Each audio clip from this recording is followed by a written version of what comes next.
to Ambassador Harald Braun, Permanent Representative of Germany. Ladies and gentlemen, the equivalent of a medium-sized town has been subjected to enforced disappearance in Syria since the escalation of conflict in the spring of 2011. According to one conservative estimate, roughly 65,000 individuals have been brutally snatched from their everyday lives during the last 4 years, often to disappear without a trace, and they've been snatched from the midst of their families.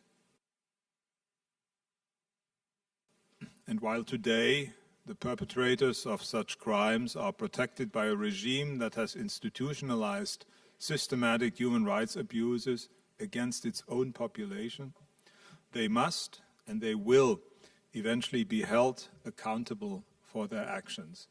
Ladies and gentlemen, it's not easy these days. These enforced disappearances, which were carried out by the Syrian government since 2011, have been so widespread and so systematic that Amnesty International concludes they amount to crimes against humanity. Against humanity, but unfortunately, is that the victims of enforced disappearance are held in a nightmarish network of detention centers across Syria, where they're made vulnerable to grave human rights abuses. As far as the conditions, in these prisons, the cells are often so overcrowded that detainees are unable to sit down. Disease is rampant, torture is routine, and some of the common methods include electric shock, suspension by the wrists, rape and sexual abuse, burning, and sleep deprivation. Many die as a result of torture and these horrific conditions.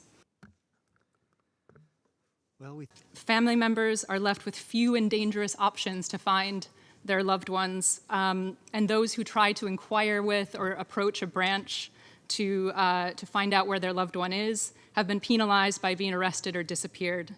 The thing that most affects family members, from what I saw, is the very acute mental anguish and not knowing whether their relative is dead or alive, worrying they might be being tortured, starved, or suffering from diseases.